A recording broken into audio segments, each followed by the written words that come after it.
All right, my handsomes. It's Nick from Claret and Booze. Welcome to my daily ramble. I hope you're all well. First of all, I want to start with apologising for the lack of Sunday night show last night. Completely unacceptable. I realise that, but I was busy. I underestimated a decorating job in the house, and I was still decorating at 11:30 last night. Honestly, it's like watching paint dry. Literally, it is like football under David Moyes, that sort of thing. But it's done. We're moving on. And I've got a lot to talk about today, but I've got to be quick because I've actually got a lot of work to do today. So I'm going to give you a quick update. There's a lot to cram in, as you've seen from the thumbnail. I'll talk about Jonathan David later. First of all, I want to thank all of the new subscribers that have jumped on board over the past month or 2 months, I think it is. We've had a really, really good couple of months. Thanks to everyone that stuck with us. Thanks to everyone that watches us. Really, really good. And if you are new around here, please subscribe. And don't forget, everyone, drop a like on the video because it does really help us. Right, first of all, you know, like when I normally come out with this, when I have spoken to someone, I give you a bit of insider information. It's always been bad news whenever it's been in relation to David Moyes or Lopetegui, something that a player's said, something, you know, it's always been bad. I've never had any good feedback, ever. Well, Potter's been in the job for a few days. He's been in the job for a few days, and I've basically got it on good authority that Edson Alvarez is over the moon with Graham Potter. They were all excited. Apparently, all of the players were excited with the news that Potter was going to be introduced at West Ham because football is a small industry. Everyone knows everyone, and word travels fast. So people will know, they'll have a rough idea what a manager's going to be like before he's even kind of arrived at the club because they'll talk to ex-colleagues and stuff like that. So Lopetegui after Moyes was a bad thing, apparently. They were already not happy before he was even introduced because the guy's got a bad reputation as being a bad man manager and just being a bit of a div.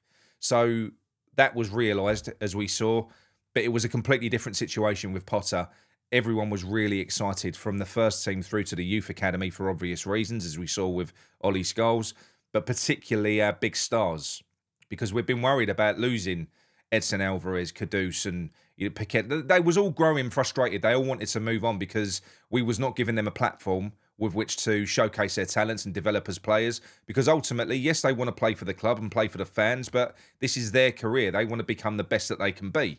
So they need a manager that can implement a style of play to help them realise that. It seems that the players are over the moon with Potter. Now, this changes everything, and this could feed into the Monaco deal for Alvarez falling through because it wasn't just a loan deal. It was a loan with an obligation, so I'm told. I think Alvarez wants to sit tight and see how this goes under Potter. It's a completely different dynamic at West Ham now, just like that. Bang. You know, even the likes of Fulkrug, so I've been told, this isn't direct, but so I've been told, even Fulkrug was starting to have second thoughts about pushing for a move away. So everybody is now on board with what Potter is conveying to the team because that is what I've been fed back. They said they're really excited with the way that he's interacted with them, with how the training sessions, the coaching staff, with really sort of clear, concise game plan that they all understood and all agreed with. They was all on board with the debrief after the game, and more so the long-term project, the long-term vision moving forwards. They are all fully on board with. This is really exciting stuff. I've never had good news from this type of connection before. I haven't. So this is a first. It's fantastic. And this does kind of feed into that good feel around West Ham in the fan base. Look, it's in the team as well. And I think it does. We are connected, really. We could all see that the players were on it in that game against Villa. This is just going to get better for West Ham. So I'm really, really happy. But there are lots of things that we need to do to address the gaps in the squad. We know that. I've spoken about the raft of players that we are linked with, as of a load of other channels as well. Who we're going to get, we don't know. But I am going to go on to talk about Jonathan David a little bit later. Who's the one that everybody wants, including me. I want him as well. Before I go there, though, I did get some other news as well. And I'm mentioning this because we're playing Fulham on Tuesday. All right?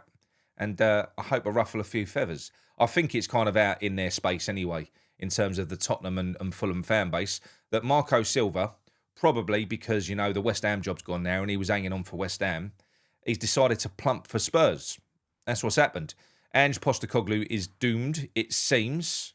Whether or not the pin is going to be pulled yet. I don't know. But from what I'm told, Marco Silva, more or less 100%, is the next man to go in at Spurs as and when that happens. It ain't going to happen before the Fulham game. But you would imagine that this news filtering around the changing room of Fulham ain't going to help them on Tuesday night. So I just thought I'd put that out there as well to any sort of Fulham players or Fulham fans. You know, you're losing your manager, all right? He's going to Spuds, where he's going to win nothing because he's going to Spurs. Okay, on to Jonathan David. Jonathan David, the little striker that we've been linked with since he was about 6 months old. Every window, without fail. He just keeps getting better and better as well. He's still only young, you know. He's early to mid 20s now, 24, 25. His goal return in that time has just gone up and up and up as well. He's getting better and better. He is out of contract in the summer. Now everyone's saying, because the rumoured transfer fee would be between 15 and 20 million, because Lille are at the stage now where they just want to, he's not going to sign a contract. They've accepted that. They just want to make some money back off of him in this window if they can, rather than lose him on a free. And everyone's saying, look, you've got to do it. Just pay him what you want. Pay the agent's fee. And the issue is, I've spoken to someone on the agent side about this. It isn't as clear cut as what we think, because I was of the same opinion. I was saying that to this bloke. I was saying, why don't we just get it done? Just pay the money, pay the agent, pay the player. Well, you've got to think about harmony in a group of players. And we have got a little bit of a cap on our salaries, and so we should have. You know, I think our highest paid player is Paqueta, and then you got Danny Ings on 120. We haven't got people like Marcus Rashford on 300 grand a week. We haven't, okay? And what happens is when a player runs down their contract, certainly a player of the profile of Jonathan David, he is going to be looking at salaries towards that end of the spectrum, all right? He is a top player. He is capable of playing. He's potentially world class. If he goes to a Chelsea, an Arsenal, a Man City, a Liverpool, he's going to be paid, especially without a massive transfer fee, 300 to 400 grand a week. That's a massive problem, because 300 to 400 grand a week over the course of a 4 to 5 year contract is massive, and it eclipses what you would have paid for him if he was paying like a full market price, paying it up front. And then you've got the worry of upsetting current players in the squad as well. People like Bowen, who are currently kind of, you know, up there on the pay scale. If all of a sudden somebody comes in, he's earning double what Bowen's earning, you're going to cause other issues. Now, of course we want these players. We do. These things can be offset sometimes. You know, you can pay them a lump. This is the conversation that I've had. So if you've got that sort of dynamic at your club and the player wants to earn X amount, you can say, well, I can't pay you that in salary, but I can throw you 10 million as a signing on fee. That's happened before. But this is what I'm trying to say. It isn't as clear cut as what we're thinking. It isn't a case of he's out of contract in 6 months. This is where the big wages come in. Players that run their contracts down demand big wages, especially players of that profile. So is he available? Yes, but it ain't going to be no bargain. If we go and get him for 15 million, it's going to cost us a lot more in the long run. I still hope that we do it. I hope that we find a kind of a middle ground with him, the agent, and the player, because there are talks. Of course, he's on our radar, but it's not scattergunning. We know that we've got to get a striker in this window, so we're talking to a wide spectrum of players at the moment. Elie Awahi is another one as well, a player that we've long been linked with, or at least for the last few seasons. He's got a bit of a questionable history that has been exposed in the past few windows. But look, innocent until proven guilty, and I don't think he's been found guilty of anything. So that's another player. He was at Montpellier, now he's at Marseille. Good player, rapid, and he's clinical. He's a good player. I would much rather have Jonathan David. We're also linked with Taiwo Awoniyi from Nottingham Forest as well. I'm not really in favour of that, because as much as I love Antonio, I feel like we're going back to an Antonio-esque player in the sense that he's kind of big, physical, fast, not that great technically, in my opinion, and he's got injury problems. He's got big injury problems. So, yeah, not for me. I wouldn't be disheartened if we got him in. You know, beggars can't be choosers. All we've got is Danny Ings at the moment. It would certainly be a step up, but there's far better options out there. Duran and Watkins, who we've spoken about before, they're still being spoken about, but Watkins is kind of 29, 30, would come in and do an immediate job for us but he's only going to deteriorate as the years kind of progress, as the years go on. He's not going to improve. You know, he's at his peak. He's going to be coming down the other side next season. And Duran is just going to be too expensive now, by the looks of it. And there's tons of others as well from the French league, and you know you've got Conrad Harder as well, who we're linked with, an absolute top talent. But he's going to be. It's not. He's going to be too expensive. It's kind of. I think there's other clubs that are keeping tabs on him, and he's destined for the very top. So I don't think we've got any chance of getting that player. There's lots of them. Jonathan David is a standout. I think he is kind of the top of everyone's list at West Ham as well. But we've got. Well, I know he is, but we've got to try and find a way of getting a deal done in a way that pleases a player and doesn't disrupt what we're trying to build at West Ham.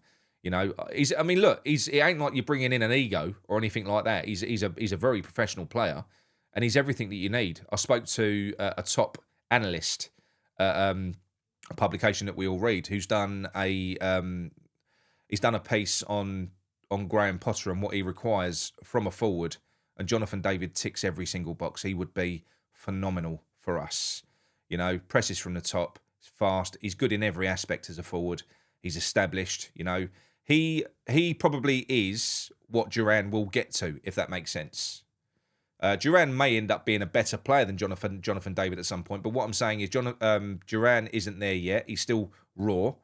David is he's there. We'd be buying the finished article, so he isn't going to be cheap. He's not. Even if we paid 15 million for him, with the huge agent's fee, with the huge signing on fee, and with the huge wages, you're going to be looking at a big chunk of change there. So whether that can be done and whether it's a wise thing to do, I'm sure with Potter, they'll come to a collective decision that's right for West Ham. But Jonathan David would be a groundbreaking signing for us. He would be. There's just no chance that it wouldn't work. So when you consider the amount of money that we've spent on strikers in recent years, money that we've wasted, you know, Haller, Scamacca, and now Fulkrug, bless him, because you would imagine that he's finished at West Ham now. Once he does recover, he's clearly not suited to the Premier League for whatever reason. He was starting to look good, but the physicality of it, he already had a bad injury record. Probably getting to the age that he's at now and then going to a more fast-paced physical league wasn't the right move for him. So I don't see Fulkrug staying, and even if he does, he's not someone that you can build your team around because he's not going to be reliable. Jonathan David for me all day long would be a fantastic signing. There's still talk of Potts potentially being recalled. It's obviously been released now that we can't re-sign Aguirre, which is a crying shame because, my God, do we need another defender back there. But Aguirre is monitoring the situation, so we could be getting Aguirre back in the summer, which I'm all in favour of. I'm all in favour of that. Providing Potter's happy and the player's happy, I'm happy. So, look, let me know what your thoughts are on that. Anyway, it seems like it's all good at West Ham. Nervous times because we know that we've got to go out and we've got to buy players to fill the gaping holes that we've got in this squad at the minute to help Potter succeed. But we're on the right path, finally. Speak to you all soon. Come on, you irons.